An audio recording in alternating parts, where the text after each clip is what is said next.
My name is Derek McGarry. I'm the president of OTTO. We provide connected commissioning and automated functional testing services to commissioning providers.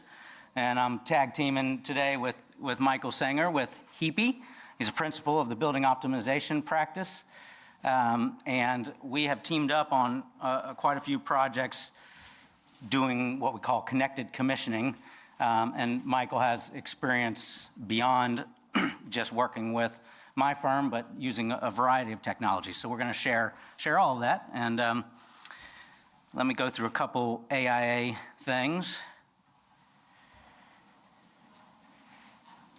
The main gist is, traditional versus connected. What are the pros, cons, issues, things to think about, and especially lessons learned. So we're going to go through some pain stories, then we're going to talk about the other way, the new way, and then we're going to talk about some lessons learned. So that's kind of the flow of this presentation. So I'm going to pass it on to Michael to get us started. All right. Thanks, Derek. As Derek said, my name is Michael Senger with HEAPY. I'm a principal in the and technical leader for the practice for our building optimization practice. So we've got about 25 folks doing commissioning on new buildings, existing buildings, and on an ongoing basis all across the Midwest and the Carolinas. So excited to be here today. I want to talk about traditional commissioning, just kind of set the benchmark, kind of set the baseline. What is traditional commissioning? When I came to HEAPY about 20 years ago, we were just getting into commissioning, and it was a lot of form-based documentation, a lot of pen and paper, clipboards out in the field, walking through the job site, taking a look at what's been installed, what hasn't been installed, writing up issues, trying to find ways to communicate those effectively to the contractors. And then a couple years later, we made a big technological jump. We laminated our checklists. Made a lot less waste, right? We're a very big sustainability firm, so saved us a lot of paper. Did cause some challenges when it came time for that final report, however. Didn't always have everything we thought we needed. But the point is, though, traditional commissioning it's tried and true method, right? You've had technological advances. We had lamination, of course, but we also, you see the software providers who are here today. There's a lot of great tools out there to increase communication, increase the coordination. How do we get those issues resolved as quickly as possible? How do we clearly document what's going on or what's not going on the site? And it's a lot of in the field observation. It's a lot of getting your boots dirty, getting out there, seeing what's going on, getting in the mechanical room, and even the pre and post trend review. We're doing that, right? Like that's pretty common commissioning practice. But a lot of it is looking backwards. It's very static. It's a one-time snapshot. It's a download of a CSV. And those things are evolving. We're seeing changes in that. We're going to get to that. Before we get there, let's see if you guys have had some of the same experiences that our firms had. So first, I guess, how many commissioning providers do we have? All right. Building owners? A couple building owners. Contractors? Okay. All right. Good mix. So play a little bit of have you ever.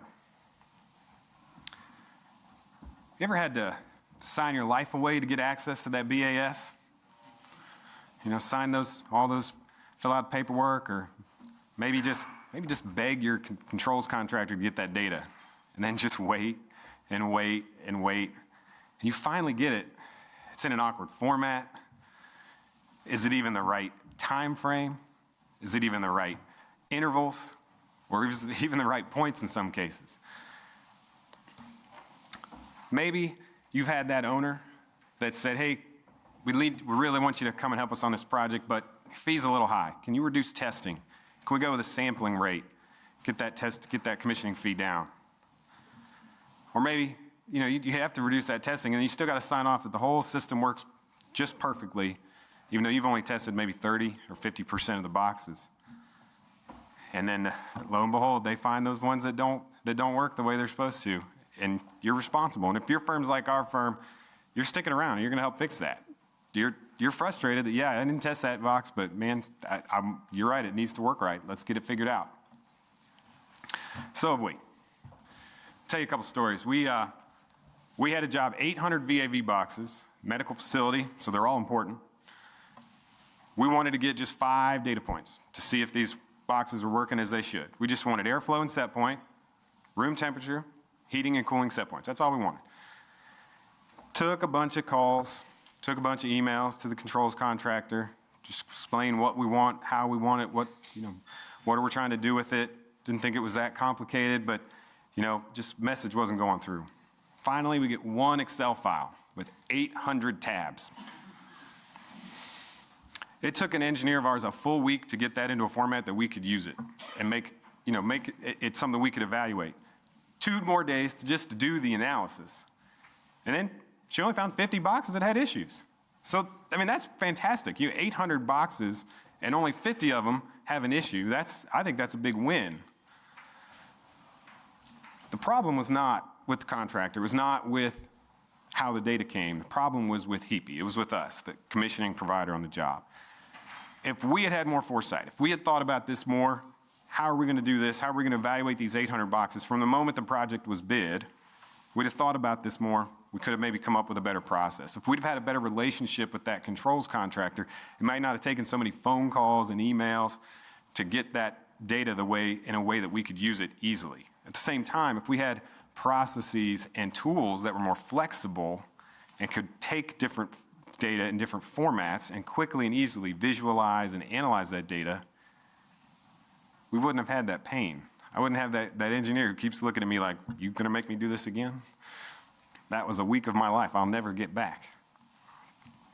Then there's that other time, another medical facility, and had to get the fee where it needed to be. So we said, okay, we're gonna test 100% of the clinical spaces, anywhere patients are gonna be, 25% of the non-clinical spaces.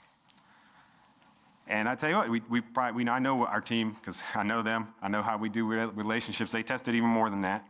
And we resolved a lot of issues during testing and right after testing. That's what you're supposed to do, right? You're supposed to figure out those things that aren't working and get them to work. Now, this particular owner happens to have a policy related to their BAS data. It's very, very strict. I don't know the entire history behind the policy, but I do know that in this job, the controls contractor didn't even bother setting up trends because no one's allowed to download them. That's their policy. And so we had very limited ability to even expand that in this case, that scope beyond this testing that we did manually, in person. And sure enough, that owner found those 2 boxes that weren't working, and sure enough, we stuck around and fixed them. But the good news, I'm gonna let my friend Derek here tell you a little bit about the better way, because there is a better way. We got a lot of tools on the market. Let's hear about some of those. All right, so one of the themes I hear from Michael, and I love hearing it from commissioning providers I work with. I don't hear it from everybody, but it's a commitment to delivering quality to your client, a commitment to following through.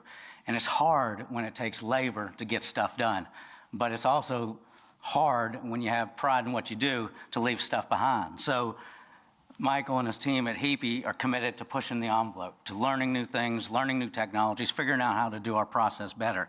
So what we're calling the better way today is going to be different, 5 years from now. It's always changing. But, there we go. Okay. Connected commissioning, that's what we're calling it. Now, connected commissioning, just quick little comment on that.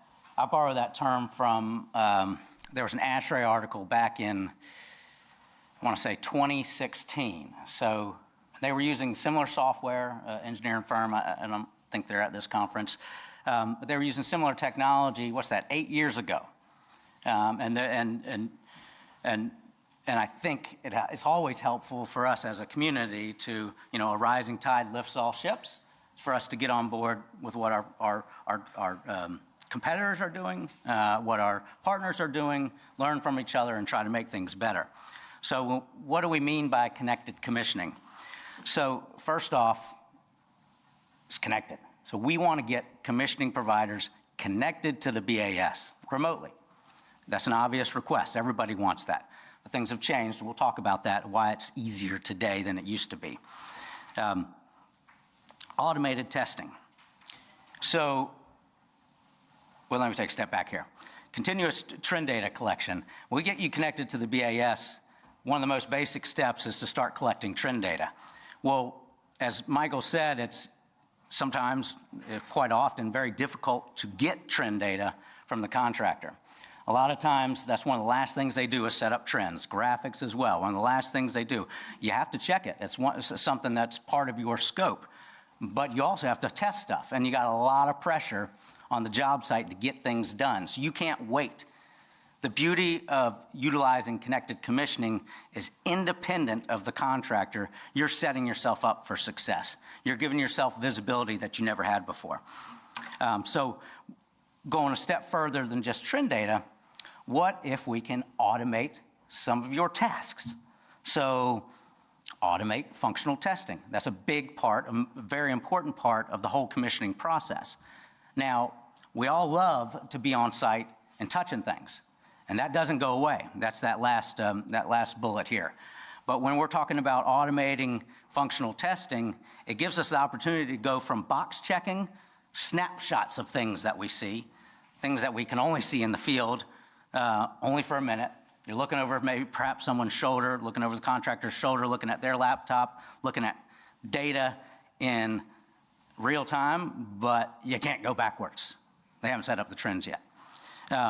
So automating functional testing enables us to do not just that box checking, that still needs to happen, things need to be checked off, but we can also do a performance evaluation just as easily. Just incorporate it in the script, let the computer run the stuff. So now, again, I want to remind you that in-field stuff doesn't go away. That's still our special sauce. That's your special sauce.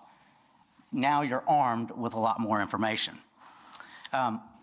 So let me go into a little bit more on automated functional testing. Just, what do we mean by that?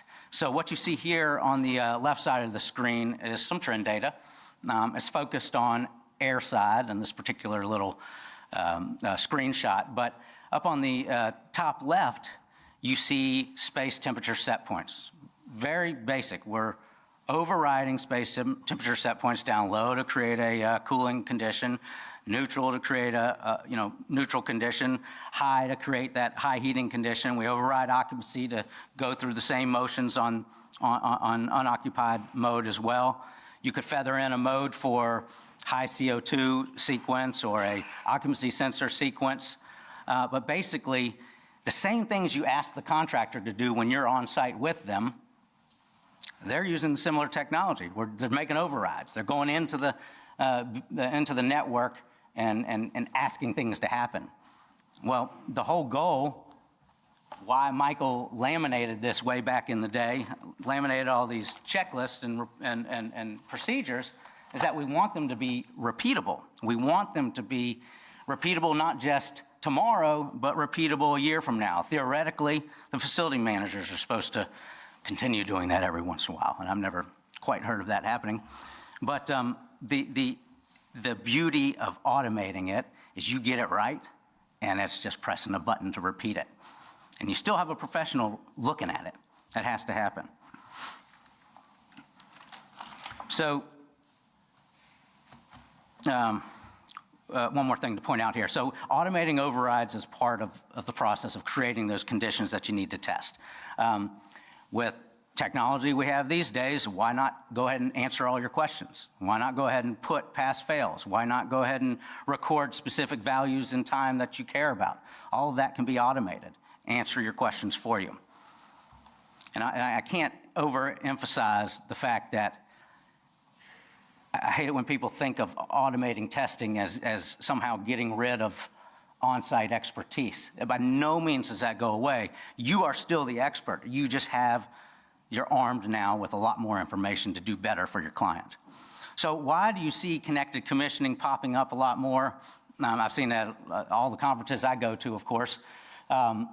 And you start hearing more and more about people, whatever terminology they use, fault detection, analytics.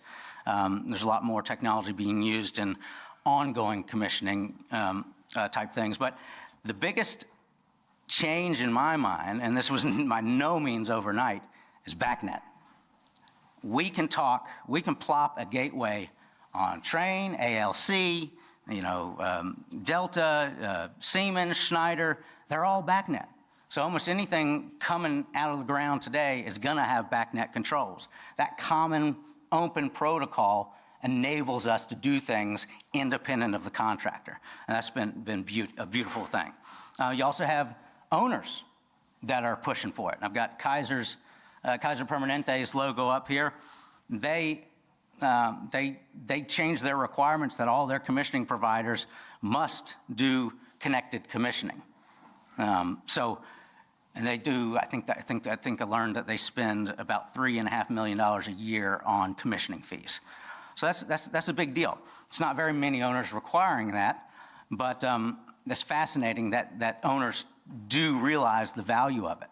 But what I would also contend is that it's most valuable to you. It makes you do your job better and arguably easier. But there's a lot of technologies that are making this easier. Networking, cybersecurity, big deal. Now there's a lot more solutions on the market. Go out there to the trade floor, you'll see quite a few solutions that weren't there 5, 10 years ago. So I'd urge you to go take a look at those things. Michael, do you have anything you want to add on? There's a couple logos on here I'm not familiar with. Oh, no, I just think that the tools that are available today to analyze the data, to create simple programming that most engineers coming out of school now are more familiar with than I know I was when I came out of school. The interfaces are just improving dramatically every single day. And so we have tools now that enable us to manipulate, understand, visualize, analyze large sets of data very quickly that just frankly wasn't available 5, 10 years ago. All right. So we're going to go through a couple steps of how this works. We've kind of broken it down into 4 parts. So data. We want to get the data. We want to get you the data. Then you got to be able to visualize it. Automated testing is its own thing. And analysis could include fault detection or KPIs, things like that.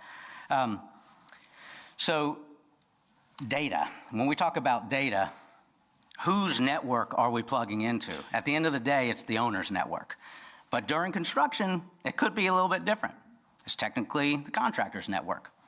But there's a tie-in that always happens right when you're doing testing. There's going to be a tie-in between the owner's network and the BAS.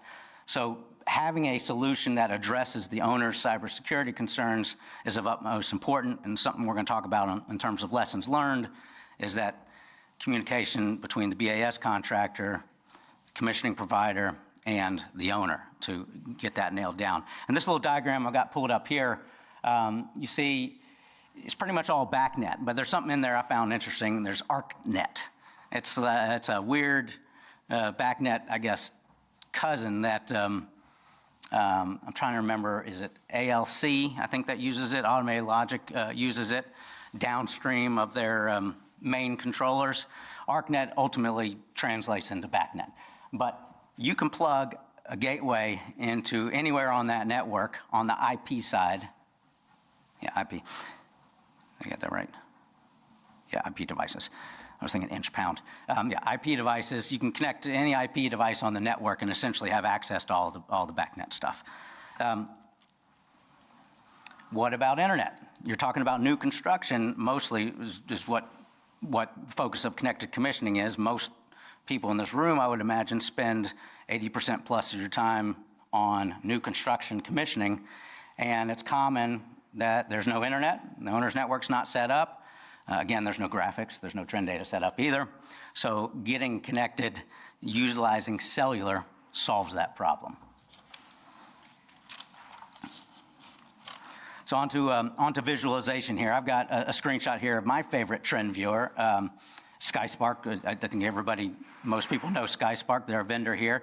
I don't feel bad saying their name because there's lots of cool technologies, and we'll mention a couple more as well. But being able to see all this data, you could do it the old way, where Michael talked about, where you get 800 CSV files. Oh no, wait, 800 boxes, five points. Yes. Each point is its own CSV file, so whatever that is, a ridiculous number of files that you have to try to parse and put into Excel to try to visualize. That's certainly a way to go, and we didn't have Excel whenever that, I don't know how long it's been. It's been a while, I guess. But, that can work, but our normal way of doing connected commissioning, on average, we normally start trending about 18 points per VAV box. And I say that number specifically because it all dollars and cents rolls down into, how things are sold or whatever. But you normally only see, 7 or 8 points on the graphics. So there's a lot more. Every VAV box these days, VAV box controller will tend to have around 80 points in it, 80 BACnet objects. Nobody ever sees half of them. You probably don't care about half of them, although they are important. We usually tend to, for connected commissioning, pull in more than that, 5, 7 key ones, because there's other things that matter when you're automating testing, like min, max set point limits, for example. We want to make that wider during the test, and when we're done with the test, we want to cramp it back down. I'm doing it on time here. 4:50, okay. So SkySpark certainly one trend viewer. Michael, you've used a variety of ways to visualize data. Yeah, we've used stuff that's free off the market. Universal Translator is great for bringing timestamp data together and synchronizing those timestamps. Obviously, Excel. Who hasn't used Excel? They take away your PE, I think, if you've never used Excel.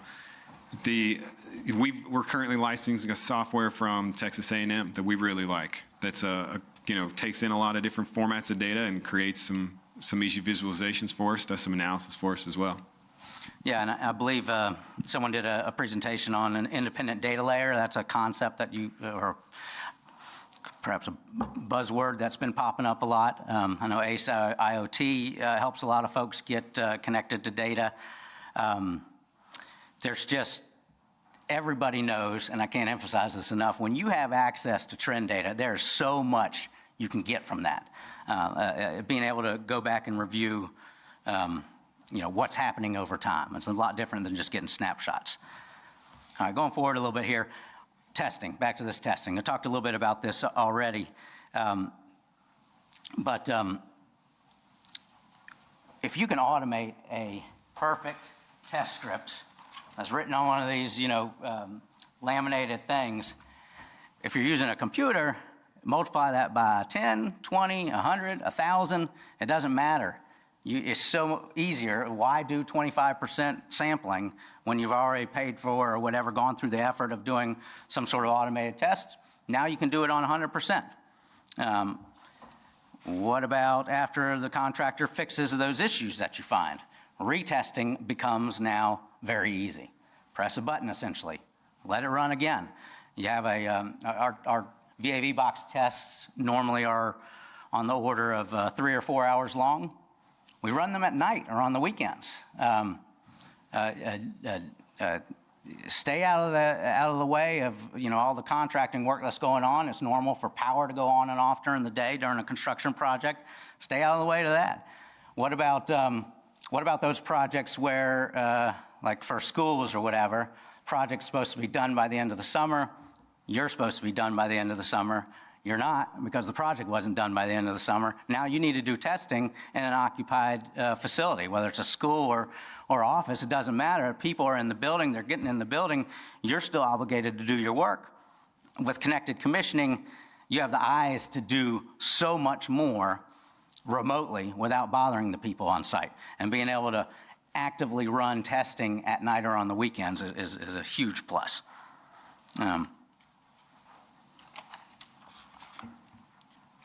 So this last piece of here is on the analysis side. So analytics, fault detection, KPIs, those types of things is probably a more mature conversation around here. I think we've seen that used more in an existing building scenario than new construction. And I think one of the great things in the last few years of being able to bring that long-term analytics, computing power, and technologies, being able to bring it into the new construction period has been a challenge. And then again, that's only possible because of the way these technologies have been evolving.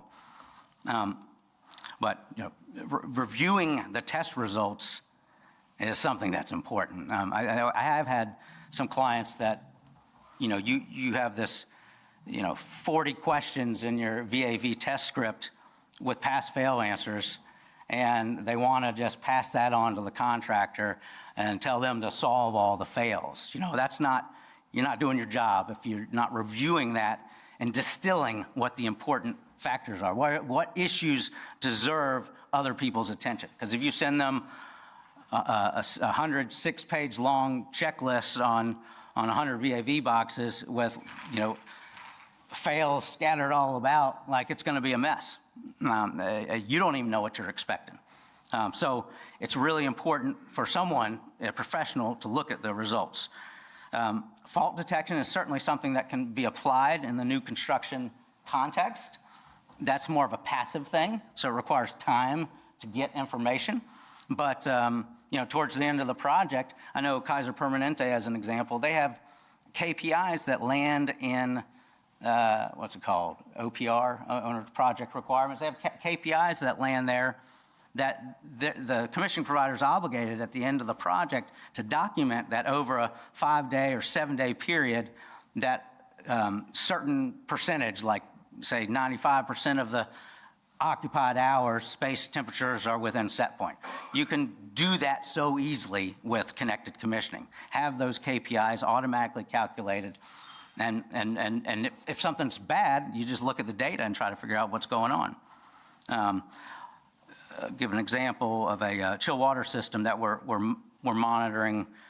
There's a variable primary plant that we're running fault detection on, and a new thing for us, we're running automated testing on it. Actually, our first time tonight at midnight, we got a 5-hour test running on a 2-chiller, 500-ton variable primary chill water plant, and at 5 a.m., theoretically, it should be done, and school starts, you know, 7, 8 a.m., But an example of an easy KPI that alerts people to the problems is, what was the average chill water supply temperature to all the air handlers during the previous week whenever a chiller is running?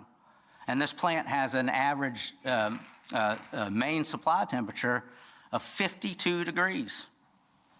We all, I think, know that 42 is usually the design. 46 can work. As a matter of fact, if you look at the data, whenever it's doing 46, 47, even 48 degrees, we still see 55-degree air coming out of air handlers. So it's not all the end of the day. But having KPIs like that gives you knowledge, gives you the power to know what you're looking at and what you can help solve.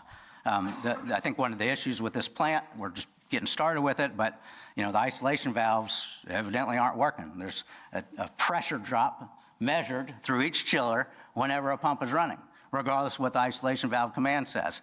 That's causing all sorts of problems. That can be detected through analytics, through an automated test, or just through reviewing trend data. I'm not going to try to say this is the way to do it one way or another. Just having that access to data, whatever flavor makes you do better in delivering value to your client, that's what you need to do.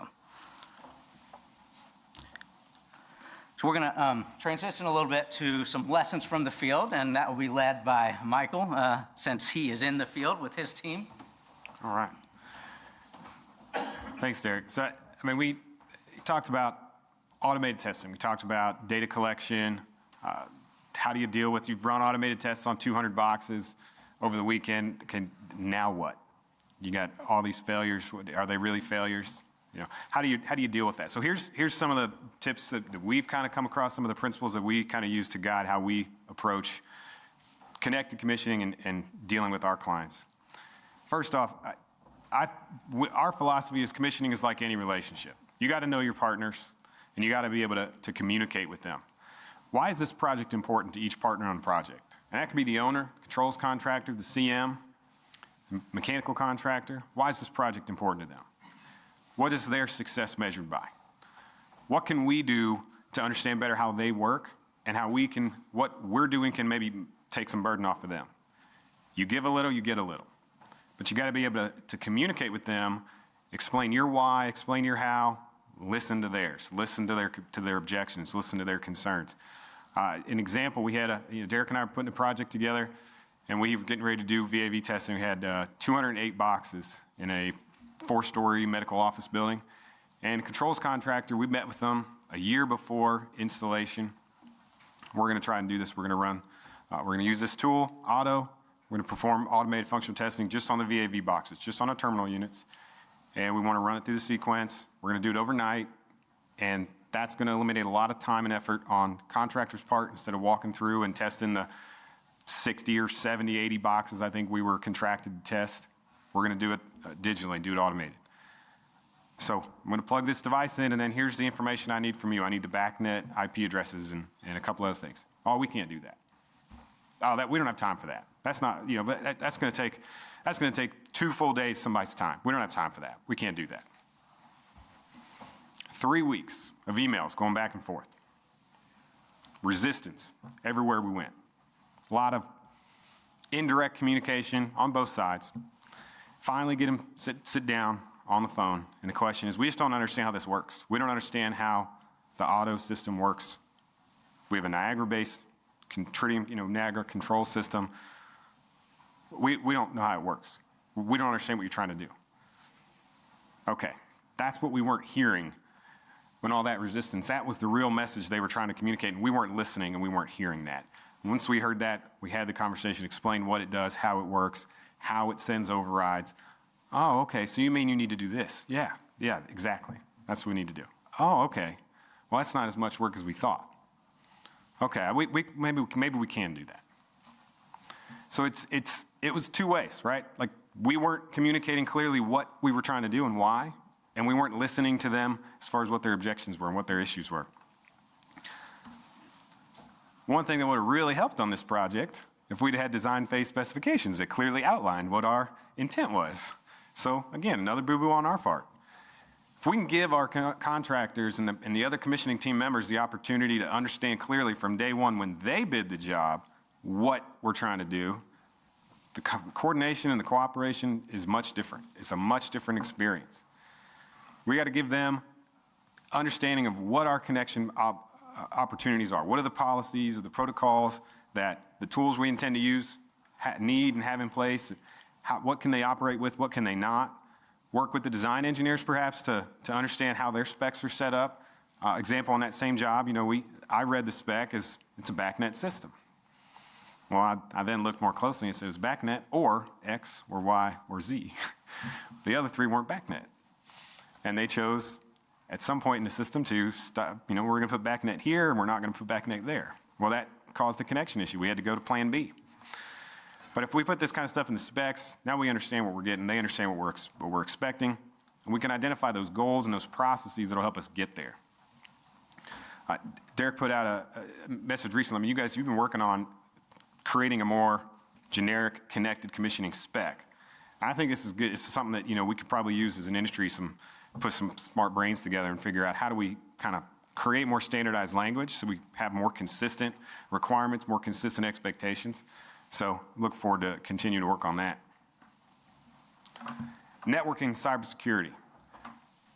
Our team has taken an approach to be very proactive and very transparent with IT departments. Whether it's new construction or existing buildings, we want to be very clear on what we're trying to do, what we're not trying to do, how our systems work, what requests we're making of the IT department, but most importantly, listen to what their concerns are. These folks deal with risks and threats that, as commissioning agents, we don't even have to worry or dream about in most cases. And I'm okay with that.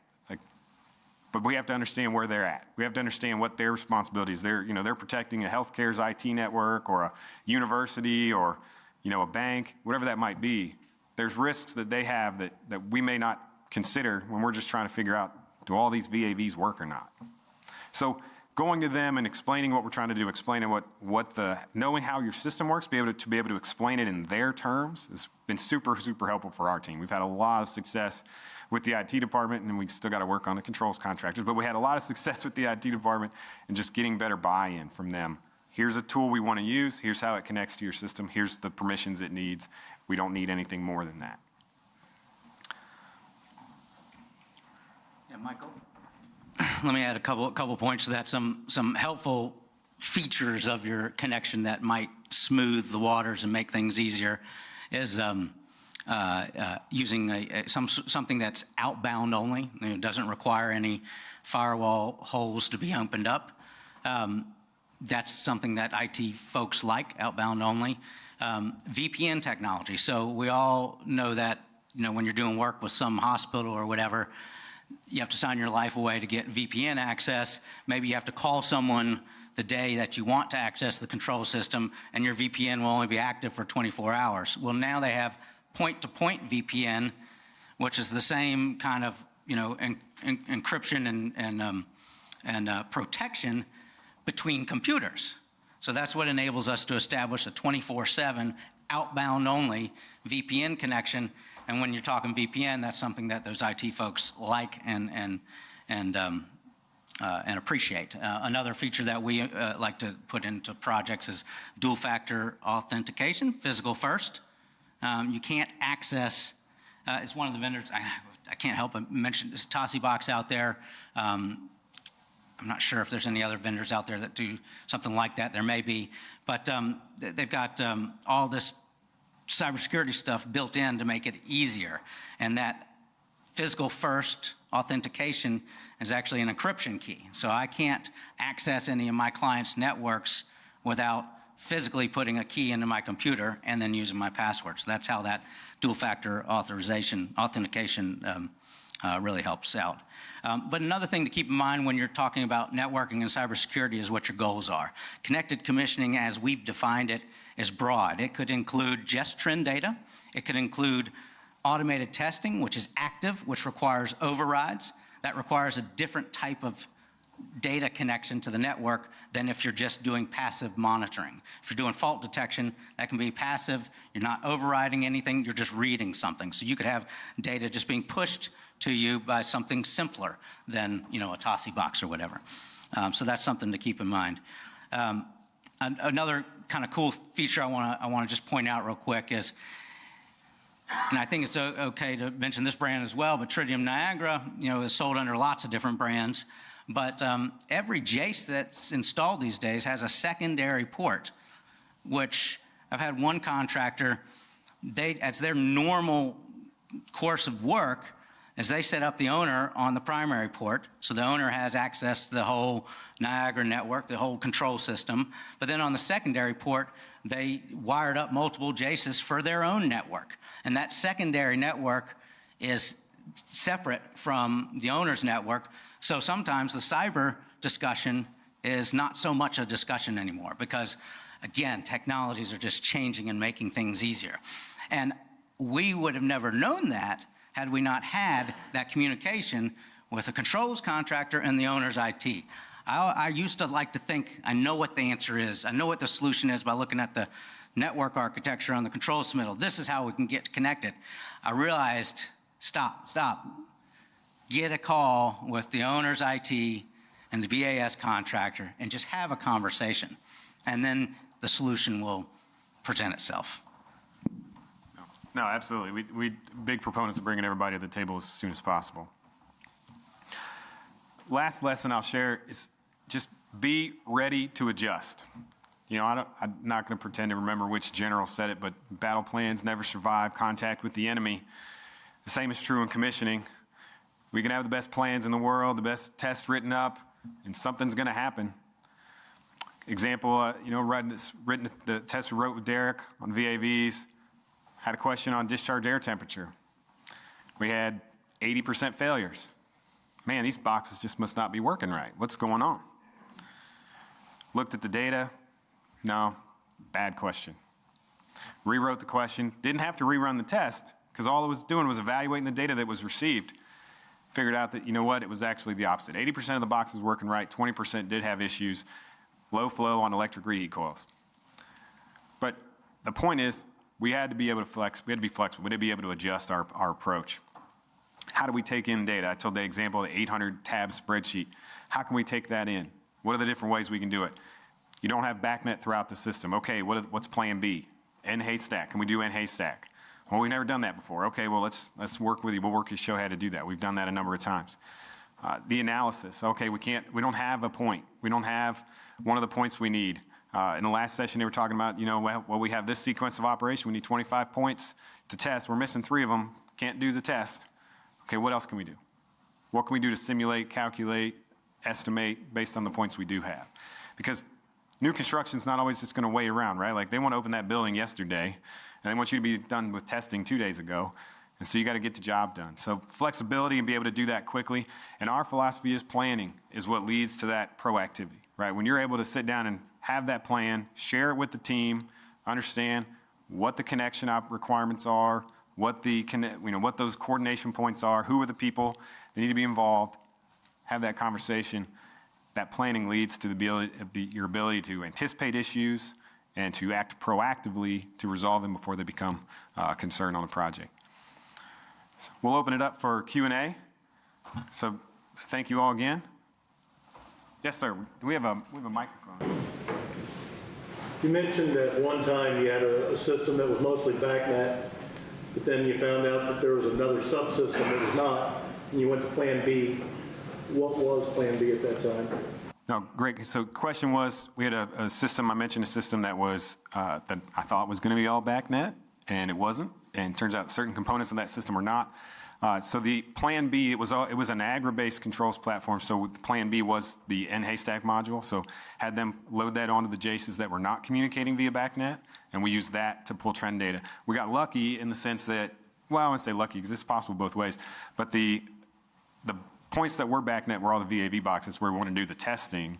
Where we had an issue was pulling data from the air handling units, the chiller, and the boiler plant, because we like to be able to see the holistic picture, right? We're going to run those tests, and then we're going to go back and see, okay, what did the air handler do? How did it respond? Did the chiller plant respond? In this case, no, because it was 35 degrees outside, so that was a good thing. Did the boiler plant respond? So we couldn't get those points. So we had to work with them to figure out NHaystack, how do we get that implemented onto their devices, certificates and signings and all kinds of fun stuff. Derek had a couple phone calls to kind of work through that stuff with him, but NHaystack module was the backup plan.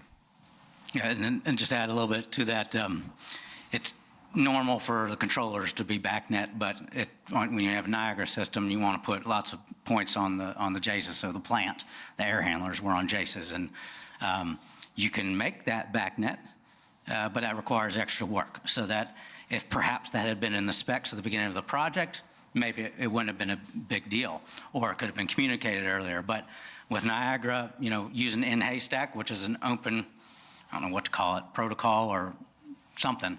But NHaystack is this module that was independently created by a third party, works with Niagara, and gives us connection to all those non-BACnet points. So that was a big deal.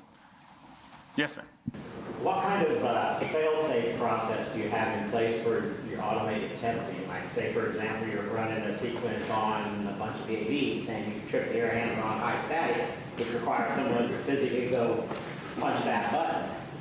That happens at 4 o'clock in the morning. Do you got somebody that mobilizes out there, or do you have a liaison with the building staff, or how do you handle those exceptions to Great question, and that's all about risk, and that's I think one of the biggest fears holding people back from doing this type of thing. But we had a great conversation earlier with ATS, controls contractor.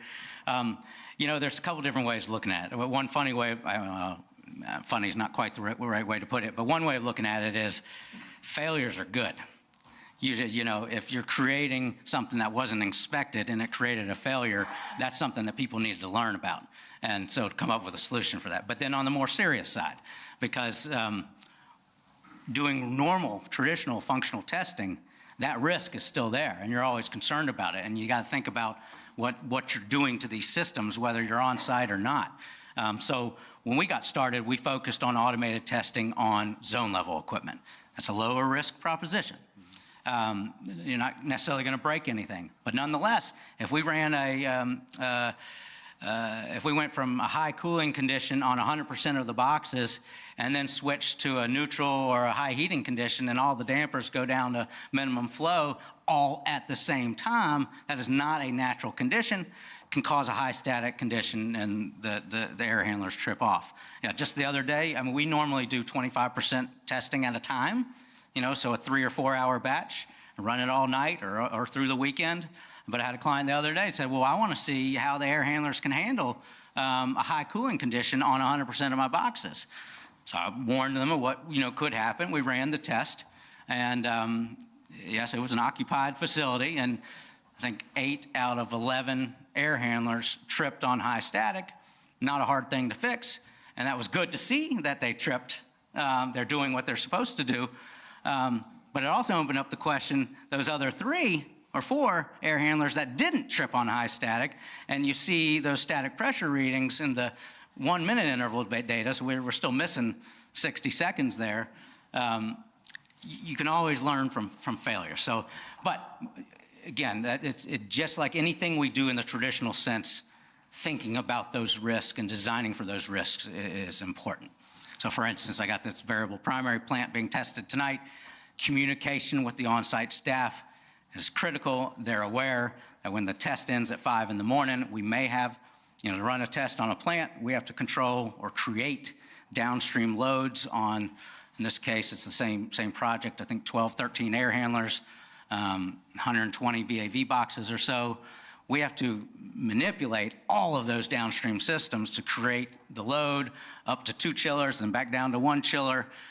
Something is bound to go wrong, and we'll learn from it, and that's part of the process. So I don't think it's something we have to be scared of so much as embrace and think hard about. That's our job. Just make sure that the owner's aware of Yeah. controls that can happen. Oh, yeah. And they're not surprised. Yeah, communication, coordination. Right. Yeah. And then I think, our approach has been with phasing. We kind of minimize risk through phasing. We'll test 50 boxes at a time instead of all of them at the same time. Yeah. Question 9? Yeah, question and a comment. As a controls guy of 30 years and a commissioning provider for the last 15, one step that I noticed that's missing in there is point-to-point verification. How do you know the data that you're looking at is calibrated, is accurate, is mapped correctly, is on the graphics correctly?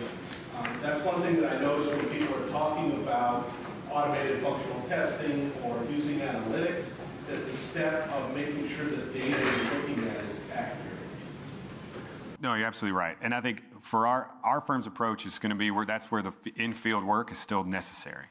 Now, again, we're not going to be able to verify 100% of points on a project, but we're going to try to do the best we can to have confidence. If we start verifying and we're not getting a lot of good results, and we're going to stop right there and say, hey, time out, hold on, what's going on here?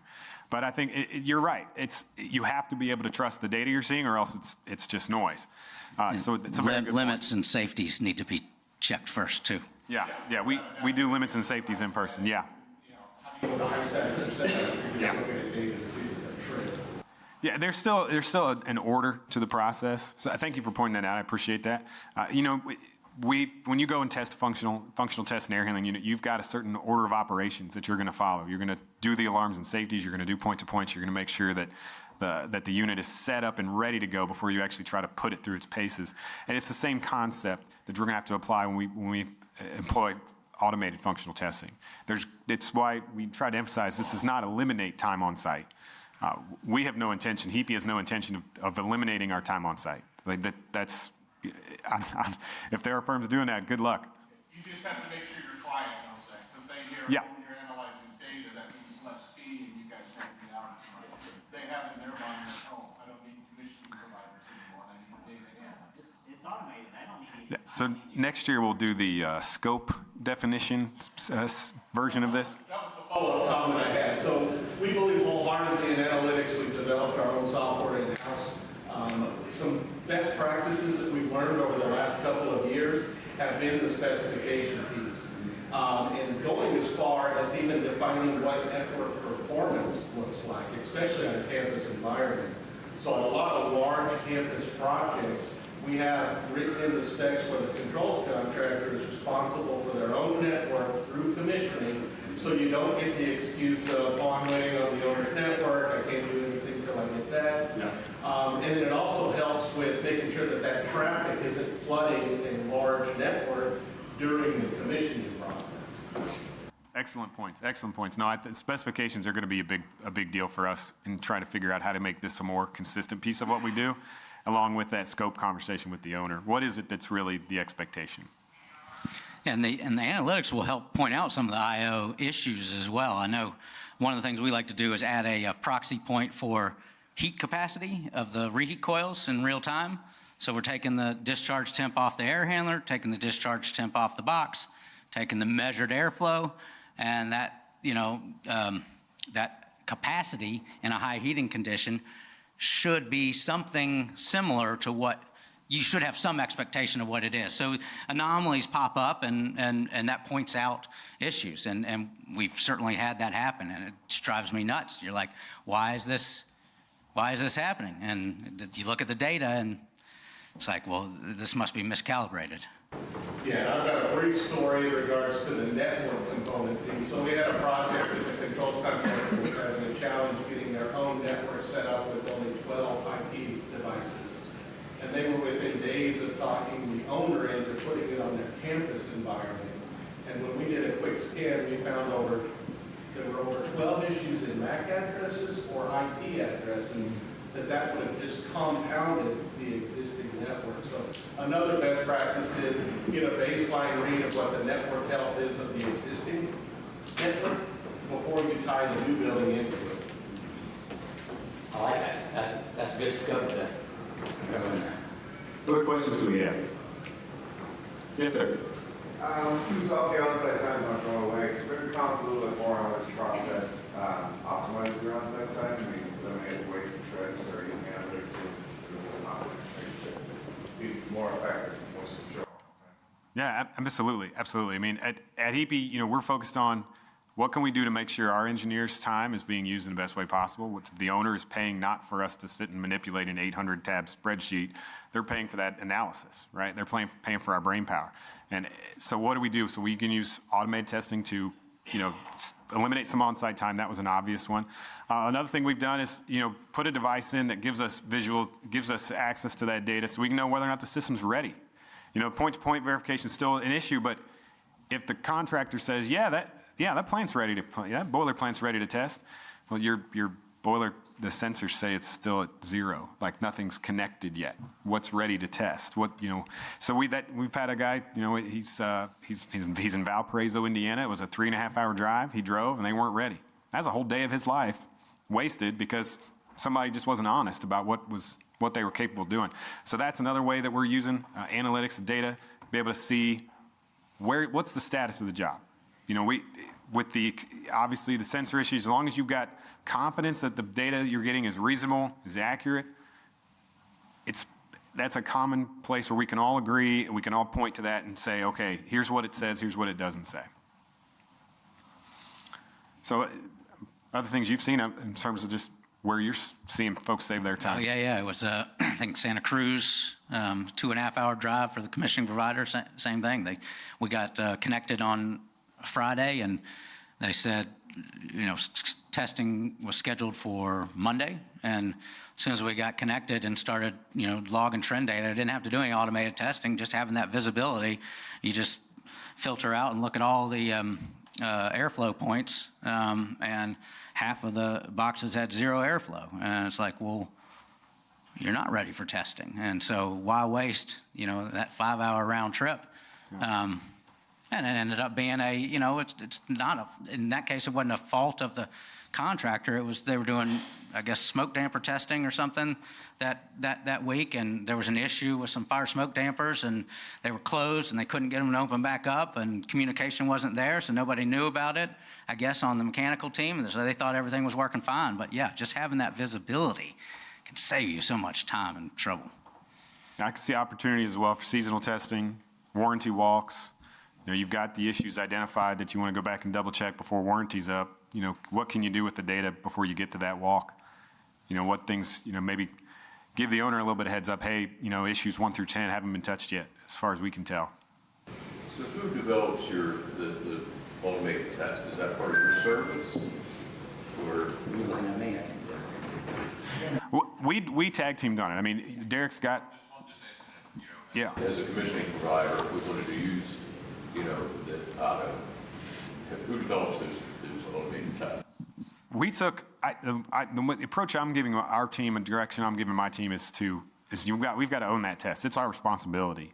That said, Derek's got a lot of experience, so there's something we can certainly learn from his experiences. Oh, I've tried that before. Here's why I would adjust that question. For example, the discharge air temperature question we had, I said, well, let's make it a plus or minus 4 degree band, and let's see if it's in that band, then we're okay. and come back later, no, that was a bad idea because it could be at partial heat and you could just, it doesn't need to be at the discharge max. Okay, yeah, I should have thought of that. So it's a partnership in the way that OTTO and HEAPY have worked together, but my personal opinion is that the commissioning agent owns that test. I'll add some commentary to that. When we first started doing this automated testing, I want to see the script from the commissioning provider, and I want to mimic it. But when we're doing this automated thing, there's a flow of things. It has to be elegant, and you don't necessarily think of the same things when you're on site doing that test. So, the approach we take is we will draft one based on the SOO and the BAS submittal and let our client review it, beat it up, and it's added as a supplement to their existing procedures. So they may not do their physical testing on as many, but I'll see a script from a commissioning provider where, there's some IO stuff mixed in there, there's some safeties mixed in there, and there's some things that you just can't automate. And so, I just to give you kind of a rough number, like various scripts I've received and then tried to mimic, I'd say we can do about 70% of it. So there's always something physical that needs to be done. Yes. I've got a two-part question. How are contractors in general receiving this? And they're looking at it as a benefit to fix things while they're mobilized, et cetera. And then going back to the point of the warranty review, and I assume they're going to much more robust, data informed warranty. No, absolutely. Yeah, so first question, contractor response. It's been mixed. The first story I told, we had a lot of communication issues with that contractor. There's probably a lot more than just automated testing that's involved in that in the relationship strain there. But we've also had a lot of really positive response. With a couple guys over in Indiana, and just, sure, absolutely, let's do it. This is great. That sounds great. And it's, I think, we're getting more and more of that as we go forward. As we get better at explaining it, we get better at understanding what they can and cannot do, what to expect and what not to expect. That communication improves, the acceptance has gone up with it. In terms of the warranty walk, that's the plan, is we're going to be able to show on paper, what this system's been doing for the past 10, 11 months since we functionally tested, and have a better understanding of what's working, what's not, or what appears to be working or what appears not to be working, and to be able to have a more focused approach when we get there. And it's not just kind of walking through the building like, have you seen anything? Yeah, I'll add a couple on there. So Roy, I know you've had a lot of experience also doing monitoring-based commissioning, and I would contrast doing connected commissioning in new construction context versus applying the same technology to an existing building. When you go into an existing building, you're stepping on someone's turf. The owner doesn't have the answers you need or you want about the control system. You want to talk with the contractor, the service contractor that's servicing that control system. And I found just from 10 years of doing MVCX prior to OTTO that there's a lot of, we don't want you on site type attitude, and not very helpful. In the new construction context, I was so pleased. It's been a completely different scenario. Because, there have been those times. Michael's first project with us, unfortunately, was a challenging contractor. And like you said, there was lots of things going on with that whole relationship. But I'd say compared to monitoring-based commissioning, 95% of the contractors we're working with on new construction context, it has been welcome. And the reason is they're on the hook for sitting with you and doing manual testing of 100 devices, 200 devices, or whatever it is. When they hear that they're going to have to do a little bit of networking coordination to not have to do 100 box tests, sit there with you in a mechanical room and some stranger looking over your shoulders, it's welcome. All right, I think we're at time. Thank you all. Appreciate the Q&A. That was fantastic.